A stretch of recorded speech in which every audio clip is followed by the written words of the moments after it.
Amen. J'ai un message spécial aujourd'hui pour le peuple de Dieu. Comme je le disais, Dieu a un projet merveilleux pour nous pour cette nouvelle année.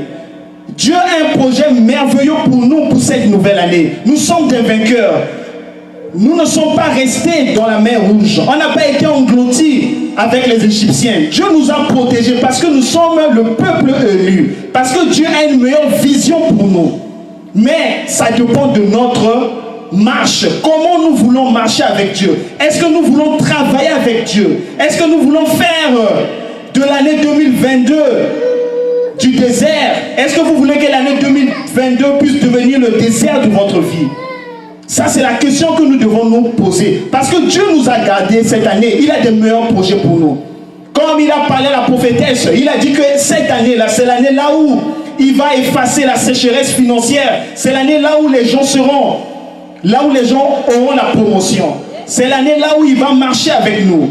Mais afin que toutes ces choses puissent s'accomplir, il y a un prix à payer. Amen. Il faut maintenir une vie de prière. Dieu veut travailler avec quelqu'un aujourd'hui. Dieu veut travailler avec quelqu'un pendant cette année. Dieu veut que cette année-là, ça puisse être votre Canaan. Dieu veut que cette année, que ça puisse être votre terre promise. Mais Dieu veut travailler avec vous. Amen. Dieu veut collaborer avec quelqu'un. Est-ce que quelqu'un veut collaborer avec Dieu cette année-là? Est-ce que quelqu'un veut collaborer avec Dieu cette année-là? Comme je le disais, peuple de Dieu, l'année 2022, c'est une année là où nous devons être à l'écoute de notre Dieu. C'est une année là où nous devons être à l'écoute de notre Dieu. Le sous-thème d'aujourd'hui, comme je le disais, qui suis-je? Nous voyons un Moïse que Dieu a donné une tâche spéciale. Moïse croit connaître Moïse mieux que Dieu. Oh, Dieu connaît Moïse mieux que lui-même. Nous croyons nous connaître. Quand Dieu vient vers toi, il connaît tes points faibles, il connaît tes points forts. Alléluia. Quand Dieu vient vers toi, il a tout préparé. Tu n'as pas besoin de lui rappeler tes défauts. Il t'a gardé jusqu'à l'année 2022 parce qu'il veut travailler avec toi. Dieu ne veut pas quelqu'un qui est rebelle. Dieu ne veut pas quelqu'un qui puisse lui rappeler sa souffrance. Dieu ne veut pas travailler avec quelqu'un qui prétend connaître mieux que Dieu. Vous voyez Moïse, Dieu vient vers lui. Il commence à rappeler à Dieu qu'il est un bègue, qu'il a du mal à, disons, qu'il n'a pas la parole facile. Il a commencé à citer ses défauts. Mais Dieu a dit à Moïse, mais est-ce pas moi qui a créé ta bouche? Est-ce pas moi qui rend les muets et les sourds? C'est moi. Quand Dieu donne la vision, il donne la provision. Alléluia. Quand Dieu donne la vision, il donne la provision. Peuple de Dieu, laissez-moi vous dire aujourd'hui, autant que vous êtes très important pour Dieu. C'est pourquoi vous êtes là dans l'année 2022. Amen.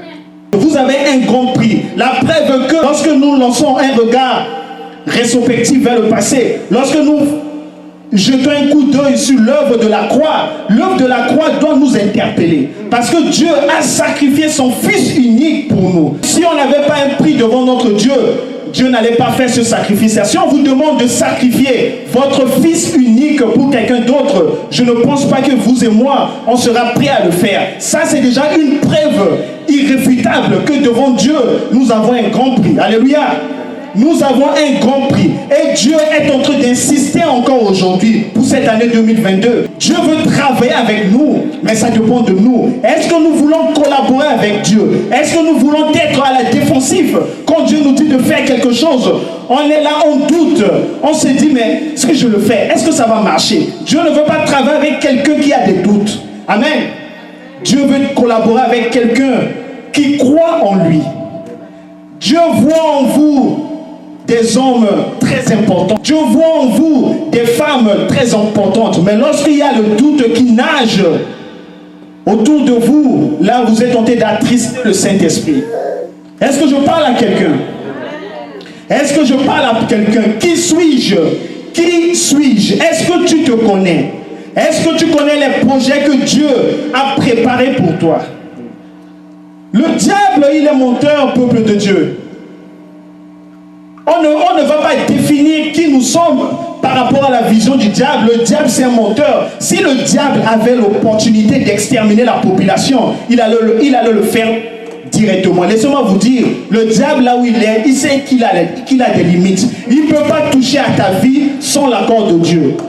Si le diable avait l'opportunité, peuple de Dieu, vous et moi, on ne sera pas présents ici. C'est pour vous dire que sur le plan spirituel, il y a des règles. Il y a des règles. Le diable ne peut pas toucher à ta vie sans que Dieu ne puisse lui donner le coup d'envoi. Ou bien sans que Dieu ne puisse lui donner cette faveur-là. Est-ce que je parle à quelqu'un? Est-ce que je parle à quelqu'un? Qui suis-je? Qui suis-je?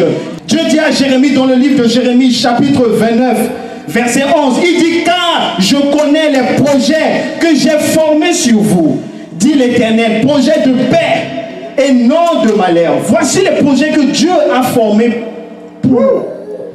Mais pourquoi souvent nous faisons attention à quelque chose que notre voisin a dit?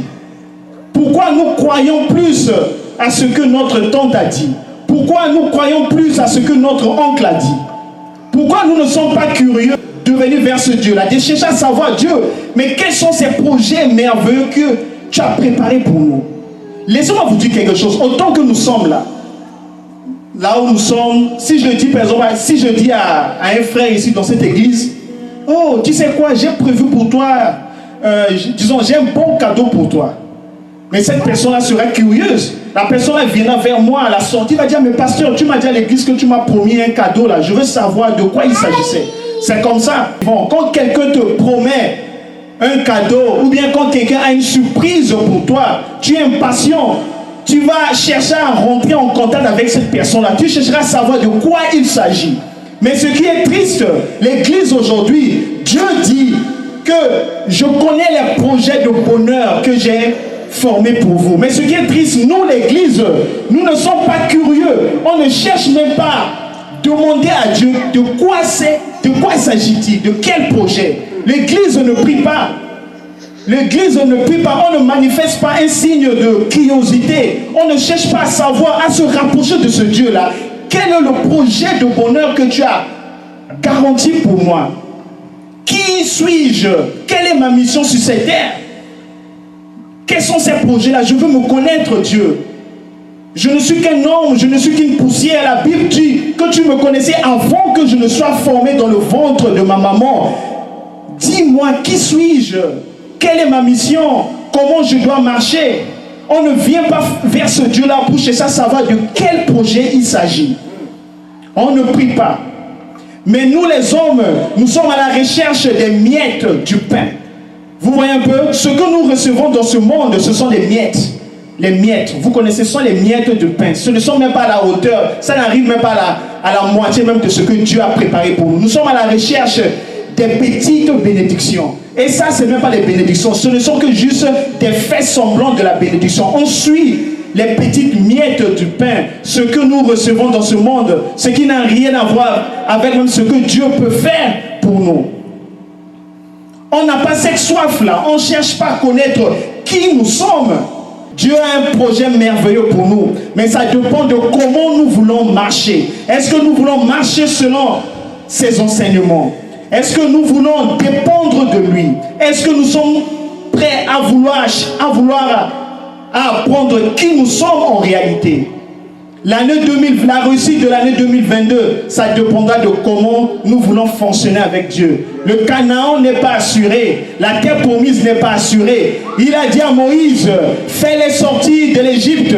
Mais quand ils iront dans le désert, ils vont monter sur la montagne pour m'adorer. Voici le plan initial de Dieu. C'est comme ça que Dieu avait arrangé les choses.